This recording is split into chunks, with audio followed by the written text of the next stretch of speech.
Hey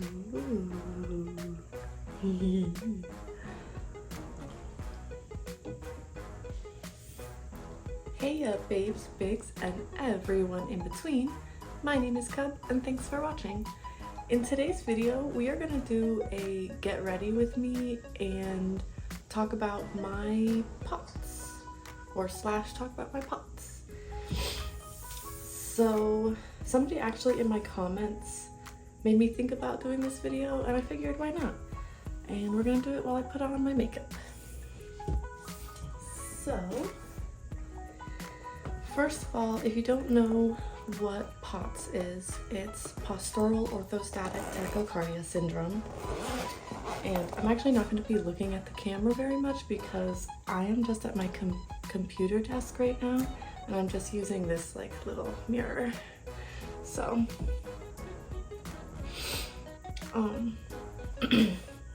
anyways, it's postural orthostatic tachycardia syndrome. And it's from my understanding of it, it's kind of complicated and I'm not exactly the sharpest tool in the shed. But from my understanding of it, it's a condition that affects the nervous system, and it can give you symptoms like irregular or fast heart rate, pre-syncope, fainting, brain fog, fatigue, lots of different things. So my kind of story for it is I was diagnosed when I was 18, I believe. 18 or 19, somewhere around there. I believe 18 though. And I had been having symptoms from the ages of like 13 to 15. And heart conditions do run in my family. So I had been regularly checked for heart conditions my entire life. And then when I was 18, I was diagnosed with POTS. And at the time, my symptoms were very extreme and they were getting worse and worse and worse. I ended up getting something called a table tilt test, and that basically tested my tolerance to different positions that my body could be in. You can look it up if you're interested in seeing what that looks like. There's plenty of people who show you that process online. But in that, my condition spiked around 11 minutes, and is when I started feeling like loss of functionality. Basically, it's hard to explain, like brain fog, fatigue, black spots, pre-syncope. I did faint a lot, and publicly on occasions. It was very horrible. So I ended up getting surgery when I was 20. And again, you can Google different surgeries for POTS. There's a few different ones that I know of. And I'm not a doctor, so I'm not really prepared to go into it very extensively. But I did have surgery when I was 20, right before my 21st birthday. And then luckily after that, my symptoms did dissipate quite a bit. Since then, I haven't experienced a lot of fainting at all. I have fainted, but it's been, maybe I can count on one hand the amount of times I've fainted in the 4 years since I've had the surgery. And before that, I was fainting like once a month or twice a month. It was pretty significant, like loss of independence and bad quality of life at that time. So the surgery was definitely a good option for me and gave me a lot of independence in my life. So since then, to manage my symptoms are pretty mild, I would say now. I do experience a lot of pre-syncope, like black spots in my vision, dizziness, Brain fog and fatigue is a huge one for me. I am so tired so often. It's kind of crazy. But to kind of manage these symptoms, first of all, to manage the fatigue specifically, I try to have a very rigid sleep hygiene, if that makes sense. Like, I don't really do anything on my bed or around my bed, or I try not to anyways, just because I feel like that encourages me to feel more tired than I would ordinarily, or at least it does for me in my experience.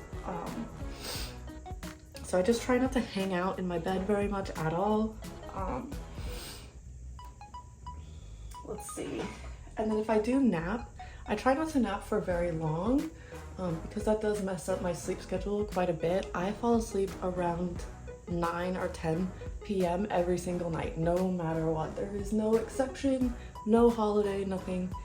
I will fall asleep around 9 or 10 every single night. And then I will wake up anywhere between 5:30 and 7 a.m. because my daddy gets up at 5:30 for his work, 2 days a week. So I will just like get on the habit of waking up then with him, even if I don't want to. And then on the days that he doesn't go into work, we wake up at 7. So anywhere between those times. And then I'll try and only nap in the mornings as well. If I nap in the evenings, I struggle to fall asleep at night. So that's the hygiene one. The sleep hygiene one. The other thing that I do is exercise. And that is something that is extremely difficult with POTS. If you have POTS or you know somebody with POTS, then you can have some sort of understanding of how difficult it is to accelerate your heart rate purposefully. Like, it feels terrible. Like, it feels like you're making yourself sick sometimes. Also, coffee check. But I really just try to take it at my own pace. Like, I don't try and force myself to do very much. Sometimes I will do guided exercises. Like, I have been getting into like calisthenics and things like that, just because I don't own a lot of weights or anything like that. But so I'll sometimes do guided like calisthenic exercises, and then I also really like yoga and stretching. I find that that is very helpful for me, especially because a comorbidity with POTS is Ehlers-Danlos syndrome, and that affects the connective tissue in your joints and things like that. So I experience not very much joint pain, I would say, comparatively speaking to other people I know with Ehlers-Danlos, but I do have joint pain specifically in my left wrist, and I get tendonitis in my left wrist sometimes. So it's just a very finicky little wrist that I've got there. And I also get like joint pain in my knees, and I get a lot of back pain too. So I just really just take movement at my own pace, but I try to never skip 2 days in a row. The autism in me really craves routine, and if I fall out of that, or in my opinion, skipping 2 days of something is just creating a new routine. So I really try to only skip 1 day at a time if I do feel like I need to skip, but I do allow myself to skip. So I'll like work out 1 day, skip a day, work out 1 day, skip a day. And I really struggle to work out regularly on the weekends because that's when my daddy has off, and we really like to go thrifting and stuff on the weekends, and that tends to be very exhausting for me in the heat of the summer, so I don't usually work out on the weekends either. Okay. The other thing is hydration. So, people with POTS sometimes suffer from a salt deficiency, and I know that I do. It makes me have to pee a lot. and it means that a lot of the water that I drink won't be absorbed into my blood because water is absorbed into your blood through salt and electrolytes and stuff like that. So I always try and add like an electrolyte additive into my water. I'm obsessed with those like Mio flavors that have like the hydration label. My doctor recommended to me Propel. Excuse me. And I do love Propel, don't get me wrong, but good lord, I cannot stand those powders that you put into drinks. They're just not for me. I can always taste the powder. Like, I love lemons in water, but I hate lemonade because I feel like it's grainy in texture, and that's the same reason why I don't like powders in drinks, because I feel like the texture is quite grainy. Oh, and you can also eat foods that are very salty, so not really like french fries or anything like that, but pickles are a big one.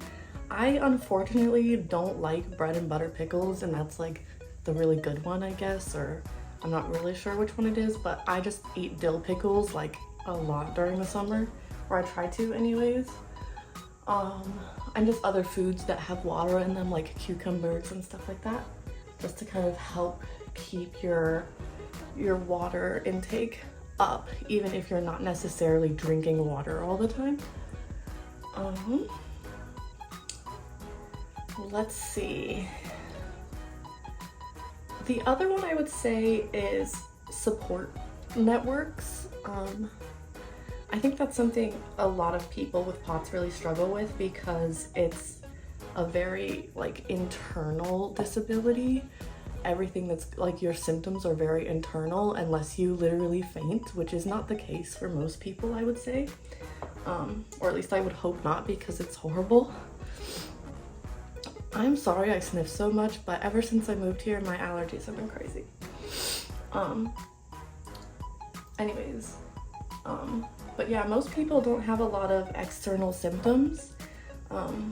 So it's hard for people like externally to really understand or empathize extremely with what's going on because it's not really showing on the outside at all.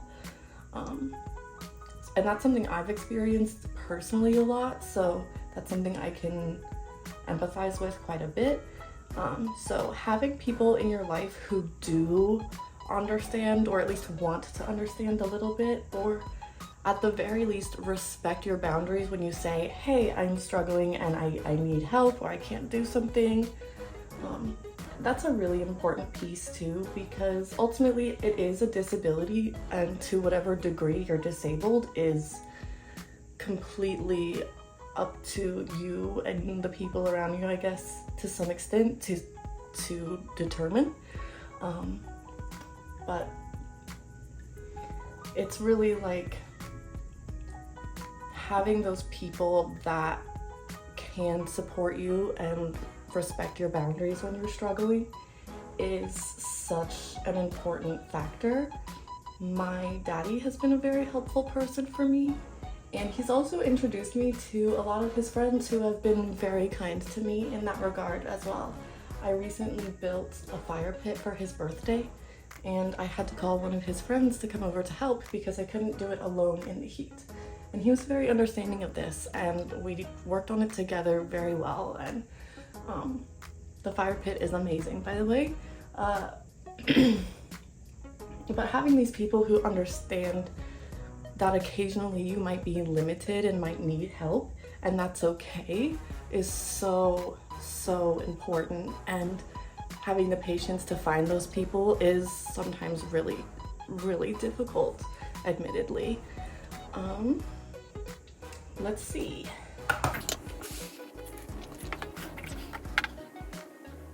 This is the palette for today. I'm gonna be honest, most of my makeup is like ridiculously old and I've just been using it for a long time. And I know you're not supposed to do that, but I'm balling on a budget and I would really like some of this stuff. I just get so attached. I don't know if that's weird or not, but I just get so attached to my stuff and I just keep my stuff for a really long time. Like this shirt, very, very old. And I still fit into my clothes from when I was a teenager, so that's a lot of my clothes too. Alright. And I don't really clean my brushes either. I'm gonna out myself on this. So this one already has green on it, so let's use it. I'll wipe it off a little bit. You know, I'm not a makeup influencer, that's for sure.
I don't remember where I was in the POTS conversation. Support people?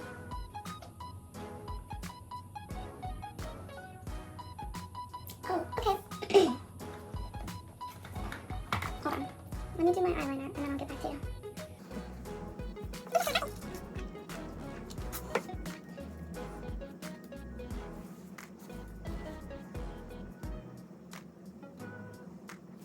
This actually reminds me. So one symptom I have is tremors in my hands, and I don't know if you guys have noticed it in videos. I don't know if it comes across in videos, but I do have tremors in my hands, and I do struggle with it sometimes, so I do have to like put my elbow on something to steady my hand and then put my hand on my face to keep it still while I do my eyeliner. Otherwise it will shake so much that I absolutely just cannot do it. So finding ways around your disability to still enjoy your hobbies is important and kind of requires a creative brain sometimes. And sometimes you just do these things without even realizing it. I've had tremors in my hands my entire life.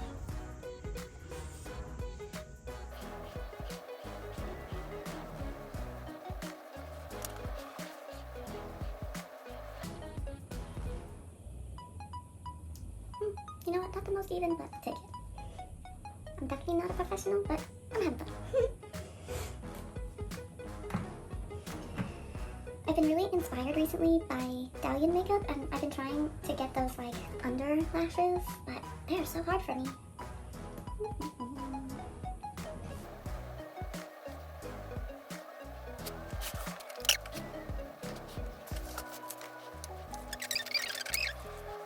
Oh, so in regards to engaging in hobbies, depending on when you're diagnosed, you might be affected differently. For me, I was diagnosed as a late teenager, so like there are some things that I just will never be able to do again, realistically, not without great effort anyways, or risk. Like as a child, I really enjoyed riding a bike and running, but unfortunately a lot of upright cardio activities are so triggering for my POTS that I just can't do them or can't engage in those activities very well anymore. So like those kinds of sports, and like I can't really like play tag or anything like that, not for very long anyways. So those kinds of exercises are very difficult for me, and roller coasters, and oddly enough spinning around very fast. Like I tried going on teacups once after my symptoms got kind of bad, and I actually fainted on the teacups. So some roller coasters are just not really available to me anymore. So I don't really go to theme parks very much, and if I do, I definitely have to take a support person with me, and be very cautious about what rides I go on. When I first started like really getting into makeup, these used to scare me. I was terrified of ripping my eyelashes out.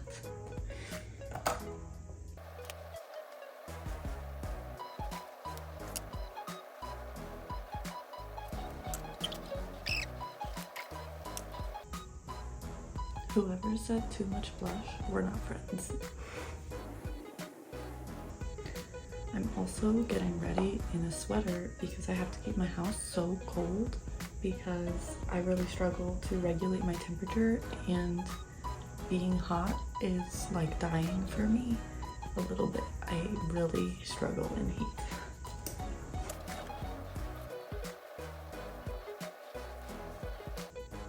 Lashes make a difference.